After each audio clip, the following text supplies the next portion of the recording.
10 years, 30 races, over 115 participants from Vietnam and around the world. This is the foundation of Vietnam's largest community sports event series.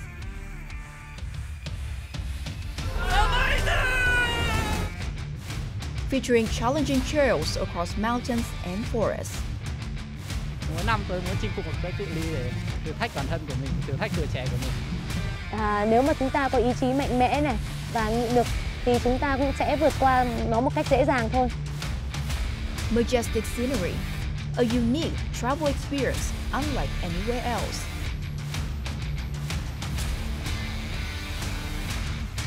We had such incredible views, which was worth the hike, but it was really awesome. I enjoy a lot. Here, very beautiful city. To anyone who's thinking about doing it, I cannot recommend it any more highly. This is the Vietnam Trail Series, an ambition every trail runner dreams of fulfilling. It is not simply promoting Vietnam's image and tourism. It is not just contributing to community health. It is also a journey of self-discovery and connecting with nature.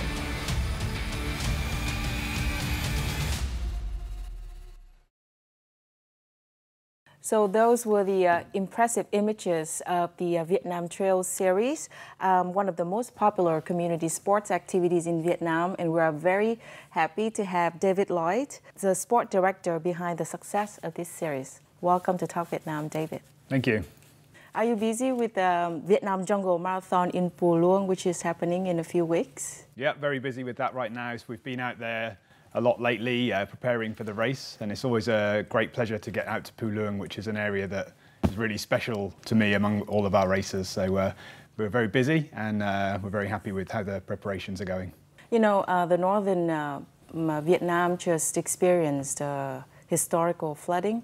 So how's the situation now? Fortunately for Phu Luông, it wasn't as affected as other parts of the north, as you probably know. So whereas up in Lao Cai, where we organised another race, it was impacted very heavily, and we had to delay that race. So that one's been postponed until November.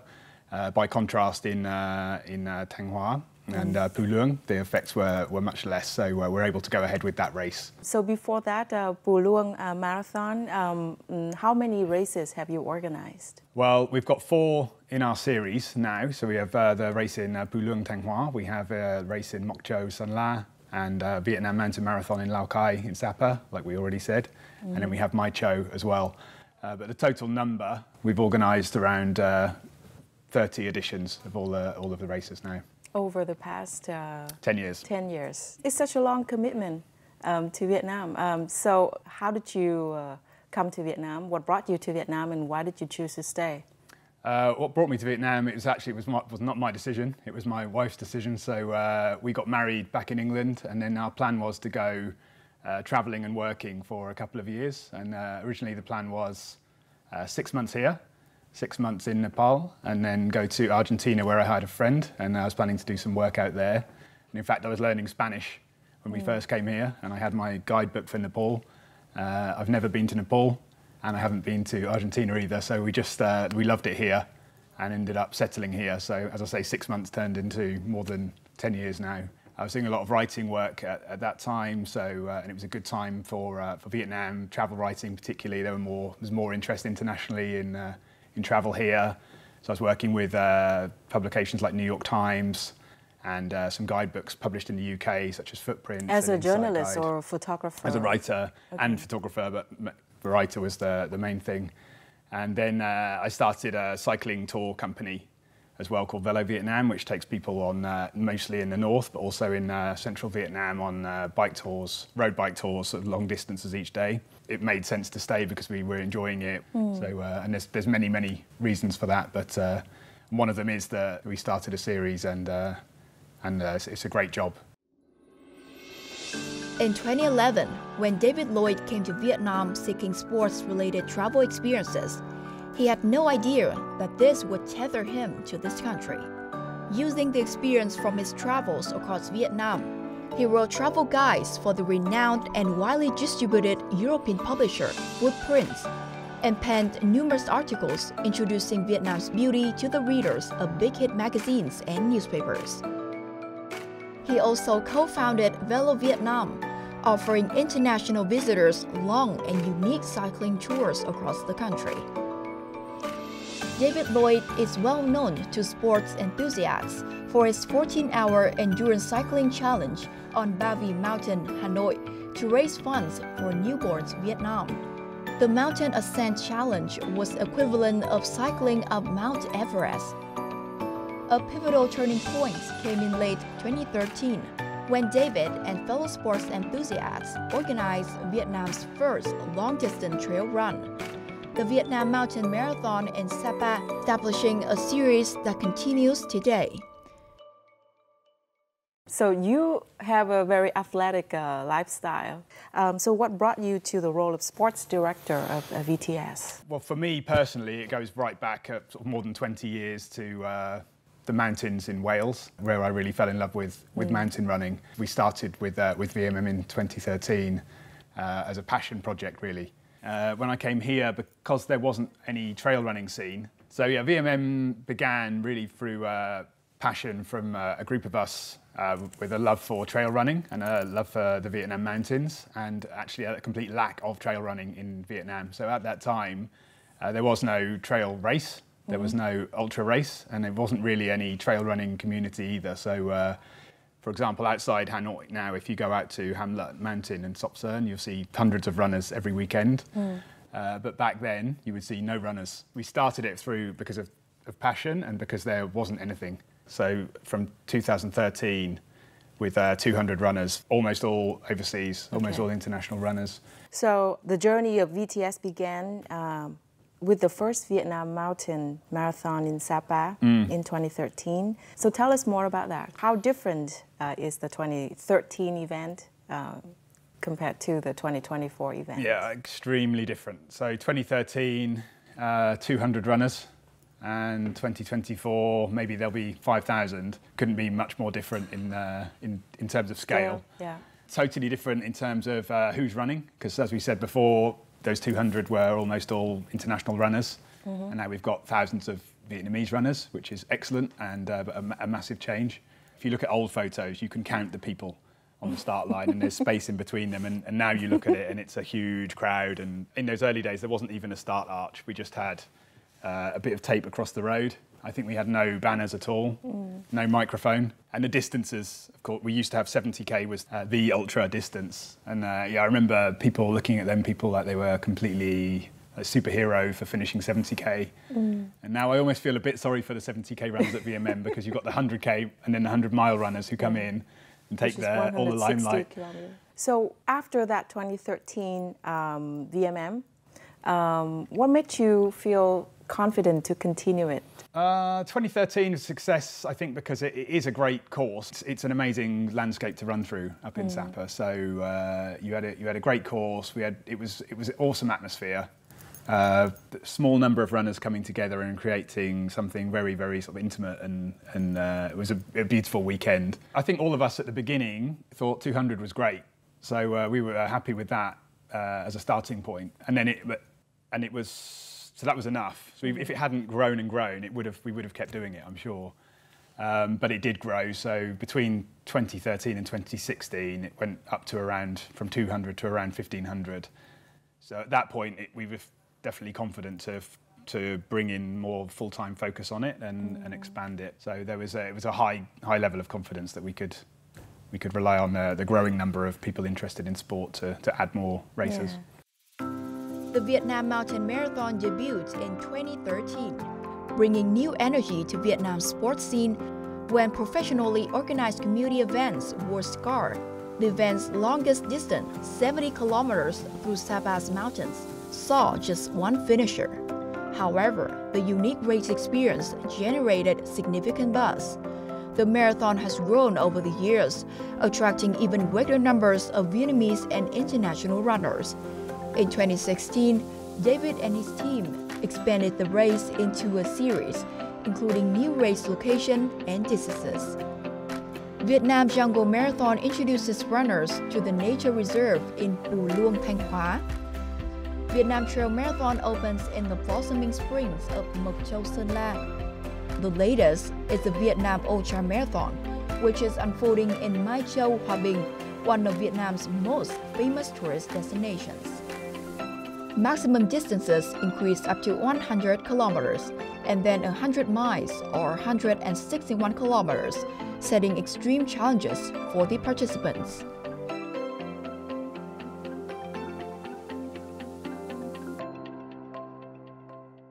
So at that time, you have the idea of creating a series of races in various locations. Tell me about the locations that you chose. So it was 2016 that we thought it's big enough now that we'll make this a full-time team and consciously look to develop other races. The first location that we chose was Phu Luang for the Vietnam Jungle Marathon.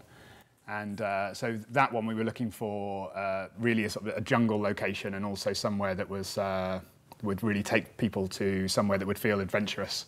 And at that time, even people in Hanoi, if you said Mai Châu, everybody would know. But if you mentioned Phu Luang, even Hanoi people would often say, "Where is Phu Luang?"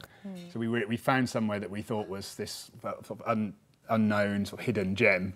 And then the other locations we looked at following that were more sensible, actually, because we looked then at Moc Châu, which is, of course, much better known. That was an opportunity for us to introduce a new part of Vietnam to the inbound travel market. We knew that that would be popular here because of Blossom, basically, because we put it in right before the New Year, the Lunar New Year. So therefore, it's when the Blossom opens up. So you'd be running, the runners would be running through blossom-filled plum orchards. And also the trail, apart from that, even without the Blossom, it's an incredible place with great quality trail and great landscape. With Moc Châu, there's the Korean market, the Japanese market, also markets that who appreciate that kind of blossom landscape. And then we also have Mai Châu, which is an area which is I'd known for a long time, like a lot of people who've lived here. So I've been there a few times and I thought I knew Mai Châu. But actually when we went there and we set out on the first day of research for the trails, straight away I thought, I don't know Mai Châu at all. I thought I did, but I had no idea all of this nature lies just a few kilometres from it. This new Mai Châu, this other side of Mai Châu that we could introduce to people. So yeah, that's kind of sums up. So tell us how you navigated through maybe a potential place to organise a race. So yeah, those are the 4, but I've probably been to at least 10 more that we have chosen to not use. The trail quality is the key. You need to have good route, great landscapes and beautiful views. Back in 2016-17, there was less, like Google satellite maps were less useful at that time. So we would go and generally find some local people who know the area and go with them, but generally they're not trail runners. So their concept of what is a good way to go is completely different to ours. So that I remember the first day we went in Phu Luang, actually the first few kilometres, we asked them how long is it, and they were guessing something like, well, maybe 1 or 2 kilometres, but it turned out it was more like 5 kilometres and took us most of the day, and was a lot of the the 𝗵𝗲𝗃𝗧𝗏. Very hard to move through, and I thought this place is totally a nightmare for trail runners, and we'll never make a race here. But then when we stopped and we had lunch and we talked a bit more about what kind of thing we'd be looking for runners, then that afternoon we went out and we saw something much more suitable. Then we decided it was a great place for a race. So sometimes it's working with local people to show us like that. Other times we just go now, especially because we can use the Google map with much more detail.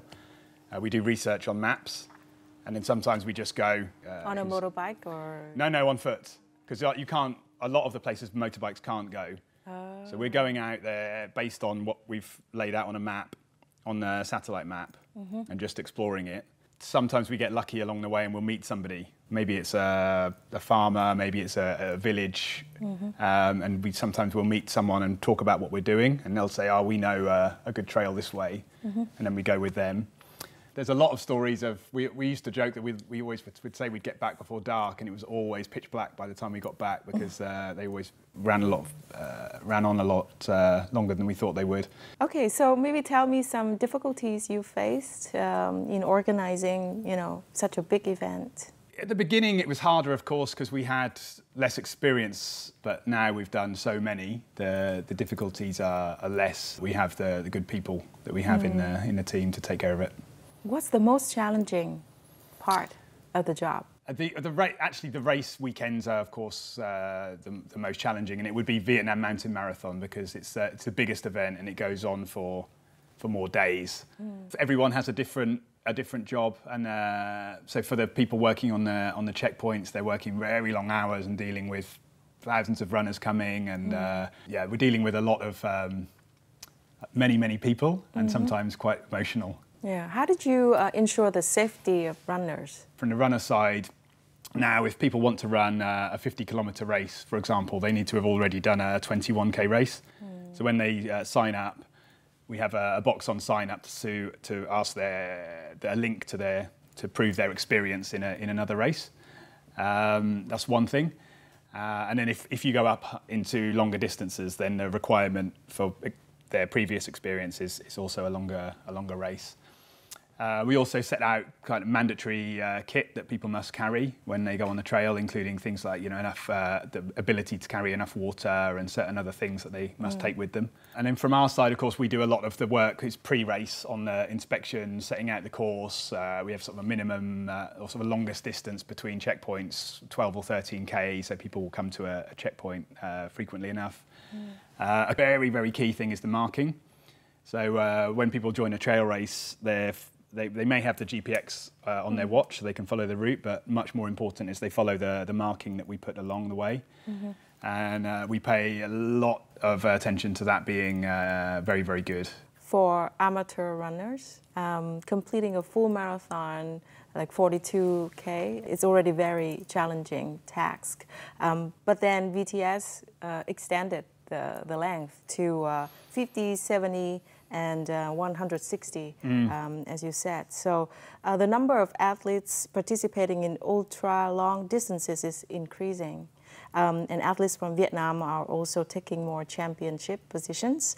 So what does it tell you? Yeah, it tells me that not only the number is rising, but the quality is rising as well.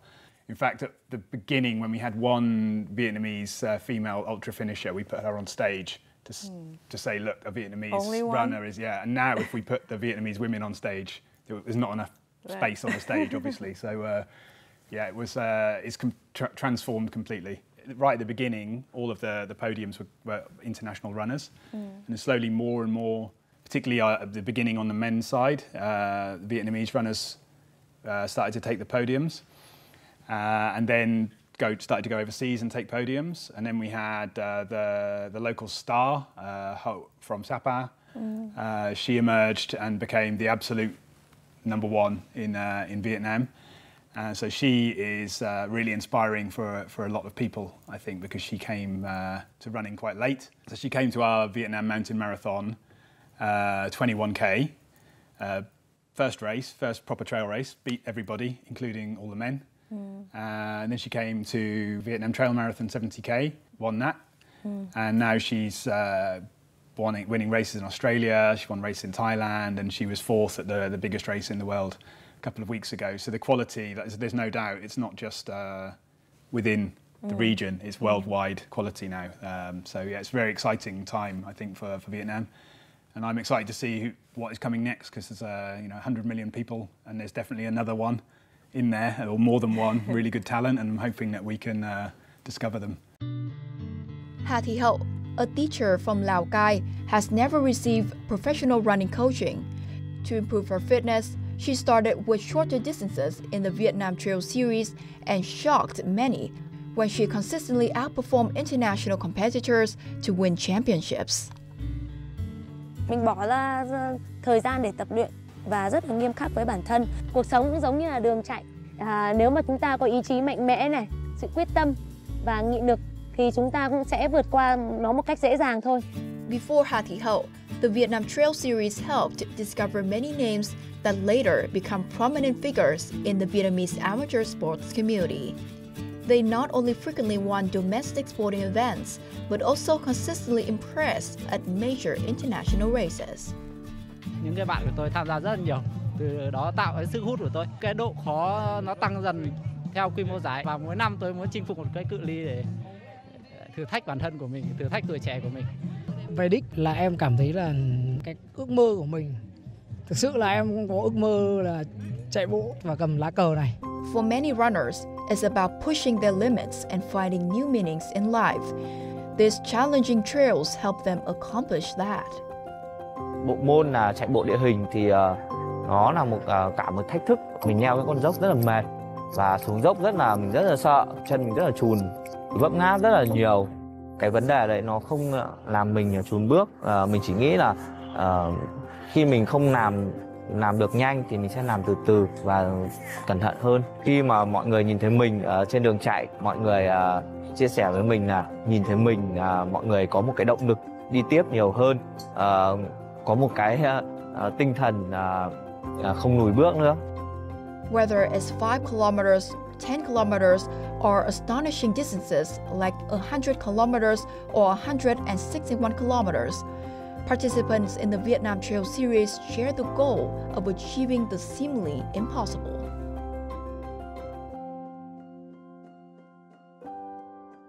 Other trail running events have gradually appeared in other localities, for example, in Đà Lạt, in Cúc Phương, Mù Căng Chải. But however, the running community, they still think of Vietnam Trail Series as one of the must-do. What makes VTS different from other running races? And why there's a growing trend in trail running? What makes us different? I think one thing is, the big thing is location. So we have unique locations for each of our races. For example, in Phu Luang, you've got 𝗂𝗏, we call the Spike or 𝗏𝗏𝗃𝗏, lookout area, which is a real sort of check-in kind of place, a wow view that people want to come one time in their life. I look for something like that. In Moc Chau, of course, you've got the Blossom, and then you've got an amazing finish area. It's another thing. Actually, most people who are trail runners want the same thing, which is beautiful landscapes, great trails, good organisation, and with our races coming to a series, like consistency across them. So when they come, they know they're going to get a certain quality. And in terms of the growth in Vietnam, I think, as I say, it's not only here, it's all around. In 2013, so yeah, it was the first mountain run here, and it was the only one for a while. It's actually in the region, in terms of Southeast Asia, it's one of the earlier races. There's not too many races older than Vietnam Mountain Marathon. So, for example, when we had to move our race, going back to 2016 would have been very easy, because there were almost no other races. And now we're in the situation of having to find a weekend with no trail races. We're lucky that we're riding that wave, really. I think at the beginning we started it with the trail, but now we're part of something bigger that's growing in Vietnam and in other places. So maybe it's because people realize that they need to do more physical exercise, and if they have to run, they should run in beautiful... Yeah. I think people see, I mean, one of the big benefits we have is there's a lot of great photographers and videographers that come to our races, and I don't know, you'll be sharing some of the images that we have, and I think there's a bit of that fear of missing out when people see their friends sharing these great photos on social media. Of course, they want to come and be part of it. Right. And so it's part of it, I think, is coming and seeing these amazing places and getting those great photos. Tell me more about the experience level of your race, because it helped runners to experience the landscape of Vietnam and also culture, I think. The culture part comes normally at the start or at the closing ceremonies. We'll always have the people from the different ethnic groups come and do the performance of their music or their singing, so people can learn about that at our opening ceremonies and our closing ceremonies. We can create an area where we can serve up good food. So one thing we're known for as well is good food. So we bring our chefs down from Sapa and they make great food for the runners. So somewhere that they can enjoy that together and spend time enjoying. What kind of food? Vietnamese food, always Vietnamese food. In Moc Chau, it's the beef 𝗧𝗏𝗏𝗃𝗏𝗃, and then pumpkin soup, and then they have soy, they have fried rice, they have loads of local sort of cakes that you can get there, and fruits. And then in Phu Luang and in Mai Châu we have, it's the Thai people, so we have that influence coming into our food. Do you think it's a good example of combining tourism with sports events? Yeah, so at the beginning it was very much about inbound tourism for us in the first few years. a lot of people will come up from Ho-Chi-Minh City or Da Nang to the north, and they make it a little mini break.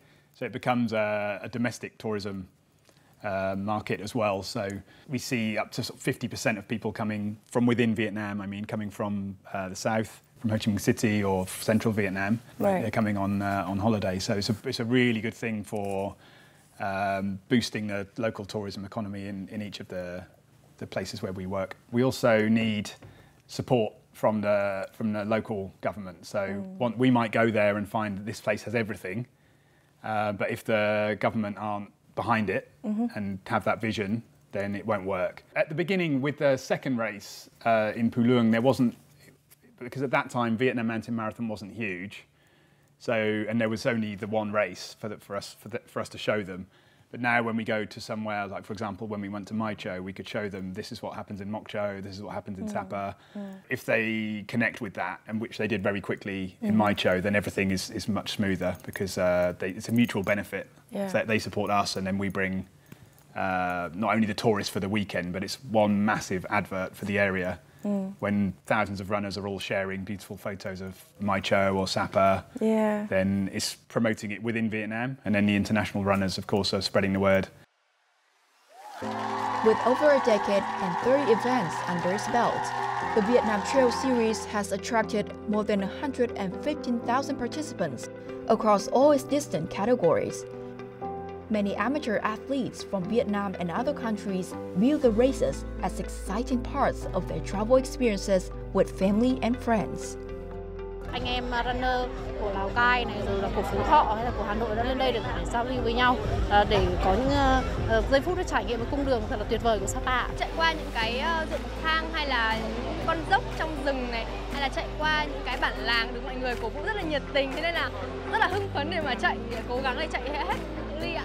Qua cái giải này thì có ý nghĩa để tiếp tục quảng bá những cái hình ảnh về vùng đất, về con người và văn hóa của Sapa đối với lại bạn bè đông đảo ở trên thế giới này. Chúng tôi sẽ phối hợp thật tốt với lại ban tổ chức để tiếp tục thu hút cái sự quan tâm và tham gia của các vận động viên ở trên thế giới, và qua đó tiếp tục quảng bá tốt hơn nữa cái hình ảnh của du lịch Sapa. Đây là cơ hội mà để cho Mộc Châu quảng bá hình ảnh của mình, vẻ đẹp thiên nhiên mà đã được thế giới ghi nhận, để cho bạn bè khắp năm châu biết đến Mộc Châu và sẽ đến Mộc Châu, yêu Mộc Châu nhiều hơn. For international athletes, the Vietnam Trail Series offers rare chances to explore Vietnam's pristine beauty, something typical tourism could never provide. Scenery was gorgeous, and now we're in these amazing tea fields, so I love it. It was crazy. We had such incredible views, which was worth the hike, but it was really awesome. It was nothing short of incredible, so hopefully one day I get to go back and do that race again, because it was absolutely insane. And to anyone who's thinking about doing it, I cannot recommend it any more highly. The racecation concept, combining running and travel, has gained popularity, underlining the rise of sports tourism. With its professional organization and focus on nature experiences, Vietnam Trail Series increasingly draws tourists to Vietnam, effectively promoting the country. You know, the localities also benefit a lot from events you organize, because it can create income and new jobs for local people. For example, the homestay business. So how do you think about that aspect? I don't know how much of a part that our race played in that, but perhaps it helped. If we want to have a race with thousands, then we need thousands of beds. That you can have in Mai Châu, you can have in Moc Châu. At the beginning in Pu Luang, it didn't have that. And luckily now Pu Luang has developed so much that there are now enough rooms that we can have sort of 1,500 runners there. We've created a lot of homestays in the finish line. So in the village of Ban Hang, there were 2 homestays already, but we worked with families to create real homestays in homes. So it was normally, as I say, 2, and it became 35 houses. It was beautiful, that first race. You had runners coming in from all over the world, and you could walk through the village in the evening, and people would be sitting sort of underneath the stilt house, and you could hear a French accent, an American accent, and a Vietnamese accent, and people had come together in this remote place that you would never have picked to bring that area a bit more a bit more fame. And I think it's great, of course, because it brings more jobs, and that's a good thing for the area. And the other places in 𝗧𝗏, I think it's been good for advertising 𝗧𝗏 because perhaps a lot of the images you see out of 𝗧𝗏 are of the main area, the main town, whereas our race shows people a lot more of the area, so people perhaps go out and explore more. I don't know how much our race has had a part in that, but if it's had any small part, then I'm happy that we've contributed. Yeah. What about changes in the localities where you organize races over the past 10 years? Any positive changes? Any negative ones? Yeah, the biggest change is 𝗧𝗏 town. It's huge compared to what it was. The town itself has changed. The trail is different now. We had to move the trail a lot because of development, concrete being added. Which, of course, concrete between villages is excellent if you live in the village and you want to get around. So, of course, it's good for the daily life. As I said, with 𝗵 𝗚ng, there's been a lot of development there in terms of accommodation.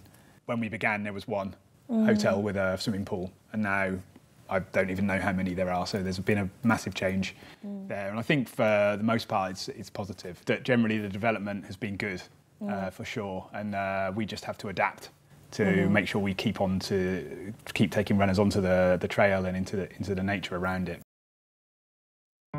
Until now, the Vietnam Trail Series has contributed over $400,000 or over 11 billion Vietnamese đồng to community charity activities.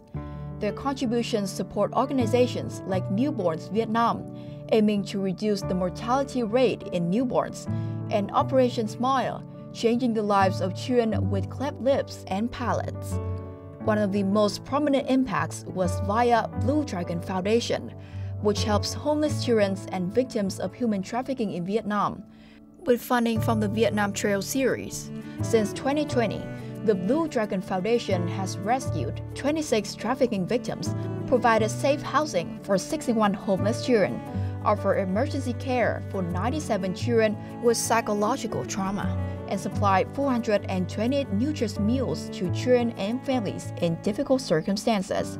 The Vietnam Trail Series also donated race entries worth $84,000 or 2 billion Vietnamese đồng to fundraising runners. The organization also assisted local communities along the race routes, such as building boarding schools to improve education and living conditions for children in remote areas.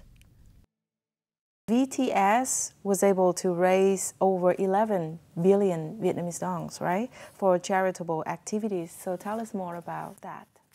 Yeah, so it's always been a big part of our race is contributing to charity. And we have a few charities that we work with that are the national charities here. So we have a long-term partnership with Operation Smile. So for them, it's just providing money for them to do the facial surgery. They've had kids coming from 𝗧𝗏 and from 𝗵 𝗚ng into Hanoi to receive that surgery, which is incredible, of course, life-changing surgery. And then 𝗶𝗏𝗃 is another organisation which teaches kids swimming and teaches teachers to teach kids swimming because there's a high drowning rate, unfortunately, and they're working to reduce that here.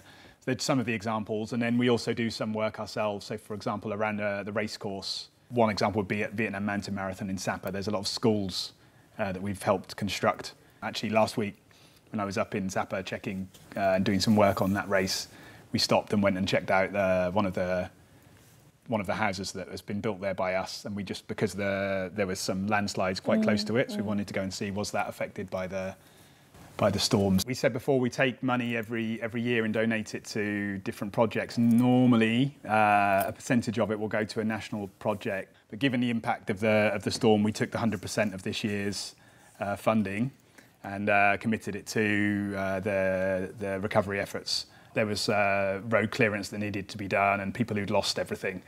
So instead of waiting, some of our staff from our 𝗧𝗏 office actually just went straight out to find out what was needed, and people had lost everything. So they needed cookers, they needed food. So at the beginning it was just real the basics. And now moving on post-storm, it's going to be a bit more strategic about it and look at in that area and look at where is the funding needed. So it will be used for house reconstruction. So let's talk a little bit about yourself. What, if not VTS, has kept you in this country? It's mixed together really, because my passion is the mountains and the trails and the outdoors. They kind of go hand in hand. Family being happy and the job being good, and as I say, I love the place in terms of the food is great, the lifestyle is good, and friends here now. Just having been here a long time, there's a lot of very good friends here. The fact that the company and the races do contribute to the community, so it's not pure business. I'm very proud of that. A source of pride that creates healthier, active lifestyles. I mean, 10 years of amazing experiences out on the trail, meeting so many great people, seeing so many great places, just having incredible experiences, finding these unknown or previously lesser known spots. Like, for example, I remember going in a Vietnam mountain marathon for the first time up to the top of 𝗗𝗲𝗃𝗃𝗃𝗃 up there, and just feeling like, how have we never been here before? This is one of the most incredible places. It's right near 𝗧𝗏, but until that point, it wasn't really known that much. People didn't go up there. So feeling that we'd kind of found something and knowing we're going to bring thousands of people to this place and they're going to experience it too. We still have to go and check the areas, and things change in the areas. So we'll probably have new experiences within those 4 places. Every time we go back, we find there's something has changed, concrete's been added, we have to go and find something new. So yeah, a lot of special experiences that I would only have ever had if I'd come to Vietnam. If you have to tell people who come to Vietnam to run, I mean, explore Vietnam through running, what advice do you have for them? For those coming inbound from other countries, my main advice is do it. This is an amazing place to run. If you want the big race experience, then join a race with thousands of others. Main thing is you won't regret it. We had loads of runners come in from overseas to compare the race experience here with their race experience wherever they came from, and they're always really amazed that it's the as higher level experience than they have. You've been here for 10 years. After all, what does Vietnam mean to you? It means a lot to me. I've got so much from living here. I feel like I owe Vietnam a lot. It's a place that has brought me a lot of happiness. My family's started here, so really it means second home to me. I've done a lot of travelling here, but there's still certainly a lot more places to experience. There's loads of Vietnam that I can still discover. I'm sure not for work, but just for personally. And I'd like to join more other races, hopefully with a bit of time allowing, maybe when the kids are a bit older. There are loads of races in Vietnam that I'd love to join, and perhaps when I retire, I will. Well, I think that's it for this episode, and thank you so much for your time. We wish you all the best for your future endeavors, you and your family. Thank you very much. Yeah. And that has wrapped up this episode of Talk Vietnam. Thank you very much for watching, and see you again next time.